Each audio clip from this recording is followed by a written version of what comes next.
Hey there, you're listening to the Syntalks podcast, produced by the International Genetically Engineered Machine team at the University of Toronto.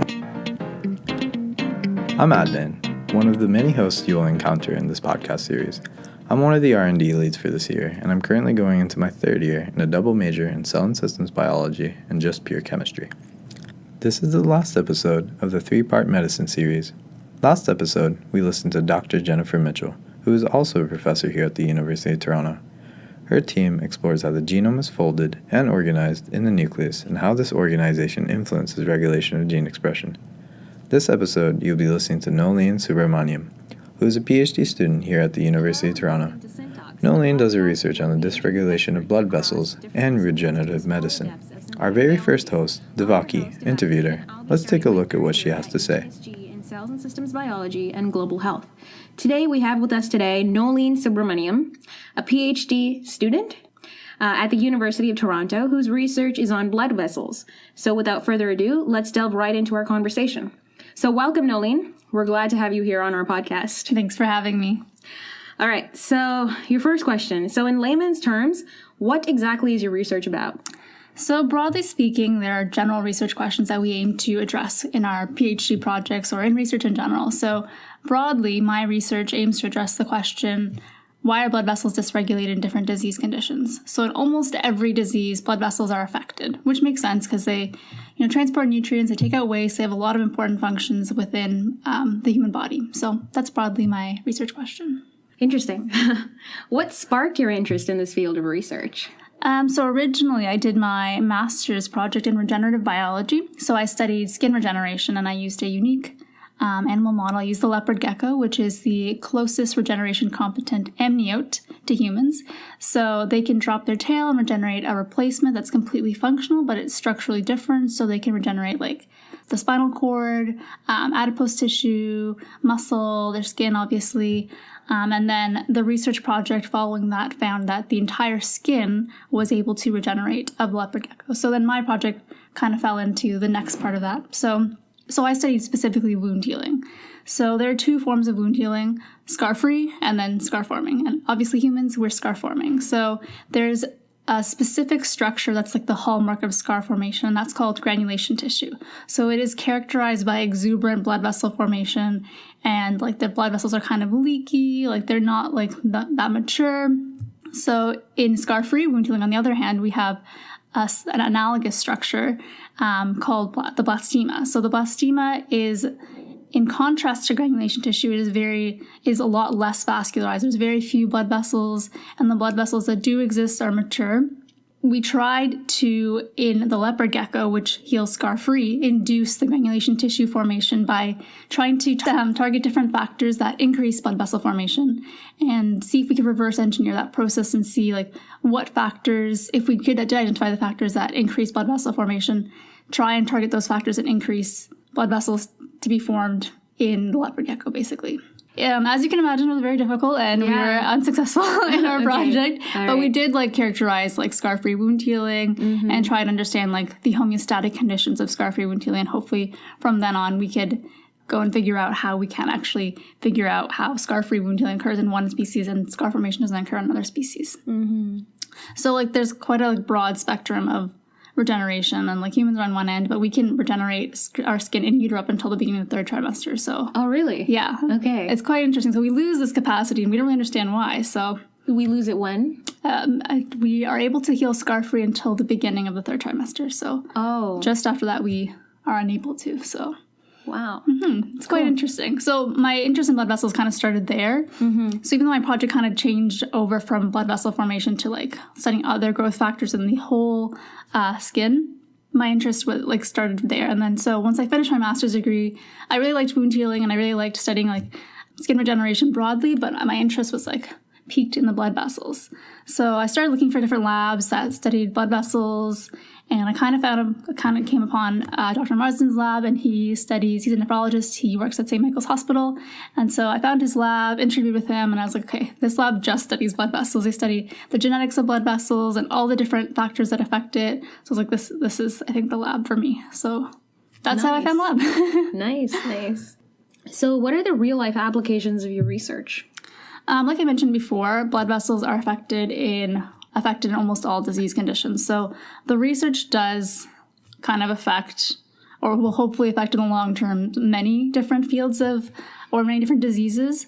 But I think specifically based off of mine research, we're kind of leaning towards more of a cancer application, because in tumor biology, for example, the blood vessels are exuberantly vascularized, and they're also like very leaky and not mature. So I think that's kind of where our research is leaning. But because I just started my PhD, we're still kind of forming the experiments and figuring out exactly what we're going to be studying. So as you were conducting your research, did you face any like ethical issues? So far, not too much. When I did my master's, we did, of course, because animal research is not unethical, but it's a little bit controversial, I suppose. We do collect endothelial cells, which are the blood vessel cells, from umbilical cords from the hospital. Oh, okay. So that could be potentially an ethical issue, but we do get the mother's consents before we take their umbilical cords and collect their cells. Cool. So I don't know if that has any sort of ethical implications for the public, but because we work with cells, people don't care as much. Yeah. Whereas with animals, people are more like, oh no, you're killing so many animals for your research. But it's for a good cause, we hope. And there's a lot of ethical practices in place. And like there's an animal care committee that looks at all the work before you do any animal work and make sure like the animals are treated well throughout the whole process. And when we did the gecko research, we made sure we used as much as possible of the geckos. So, this is a little bit of a tangent, but the aim of our podcast is to educate the public about genetically modified organisms. And so what's your personal opinion about GMOs? I think that with GMOs, like with anything that seems like unnatural, quote unquote, people are very afraid of that sort of thing. But I think, like, personally, from what I've learned about GMOs and what I've heard about GMOs, I think that they're safe. Like, if you think about historically, like, what genetic engineering is really doing is we're selecting for specific genes, but we're introducing those specific genes into these different like plants or whatever we're introducing them into to like select for different things that we want, whether it's like more nutritious crops or like herbicide resistant crops or whatever it may be. But like farmers have been doing that for a long time, just like not specifically targeting those things, not through genetic engineering, but they've been doing it through like chance. Like if a crop produces more produce or it's more nutritious or whatever, you want to breed that for the next generation. Definitely. So I think it's just probably a lack of education or more fear in the public that they don't really understand why we are introducing genetically engineered species or organisms or whatever it may be into our world. This is more of a personal question. So there are many students out there who are aspiring to be a PhD student like yourself. So what's your advice to those students? Yeah, that's the question. Really. Yeah, that's a tough question because doing a PhD I feel like is a huge endeavor and it is a hard one. Like when I face a lot of turmoil, like deciding whether to do a PhD or not, because especially like, I guess it depends also when you do it, but I think inherently if you choose to do a PhD, I think you possess a lot of curiosity because you get to pose your own research questions and then you get to be the person that goes out and tries to address that research question. But it is a very difficult thing to do. It's a lot of failure. It takes a lot of perseverance and it's a lot of years that you're putting in. And sometimes it may seem like just because you need to graduate doesn't mean you're going to have like positive results, you know? So it is well worth it if you are genuinely curious and if you are willing to put in that work. And I don't have a third point, but okay, no worries. But I think that like if you do want to do a PhD, I would suggest like figuring out like what you are really interested in, because whatever field it may be, I'm in biology, like it's quite broad. Like I started off, I did my undergrad in human health and nutrition, and then at Guelph, right? At Guelph, yeah. And then I did my master's in regenerative biology, also at Guelph. And then now I'm in like molecular biology. So like even in being in this field, like I had no background in molecular biology, so I've had to like learn a lot on the go. So I think one thing you do learn in your PhD is that you can learn pretty much anything if you put your mind to, which is something you should know anyways, but like you really are tested in your PhD to do that. So it's hard to give advice. I think, be realistic about what you want to do because it is a long career path. And traditionally people wanted to become professors after a PhD, but that's becoming more difficult because there's not as many positions available. So, but there are lots of alternative careers that you could do after a PhD. But because those fields are like really emerging, like I'm interested in science communication and science policy, those fields are like emerging now. So you kind of have to see like where those fields are coming from. My advisor used to tell us, like, all the careers that we're going to have in the future don't exist yet, which is kind of frustrating to hear, but it's true. So you kind of have to follow your interests, I'd say, because ultimately you don't want to be miserable. You want to have fun with what you're doing. And I do enjoy what I'm doing, even though sometimes it's quite difficult. Yeah. But yeah, I say follow your interests, go where your heart takes you. But, be realistic at the same time. I don't know if that's good advice at all, but No, that's perfect. That's amazing advice. Anything helps at this point. Being an undergrad. Yeah. So I guess this is sort of repetitive. Like, what would be one piece of advice, just one piece of advice that you would give to your undergraduate self? Oh, that's a heavy question. Yeah. Oh, that's tough. I think my undergraduate self was, like, similar to yourself, like, very confused about what she should do. I think a lot of people pursue biology and they want to go into medicine, which is what I thought I was going to do. And then I was like, oh, maybe not. And, like, maybe it's very tough to decide, I think, at that point. I think I would say, you know what, you're young. You've got some time. I would say, follow your interests. It'll be tough, but you'll get through it. You always get through it, so you'll get through it. I think that's what I would say. Thanks, Noeline. You're welcome. So you mentioned you've encountered a lot of difficult times. Yeah. How do you pull yourself through those situations? Oh, sometimes what exactly goes through your mind? Yeah.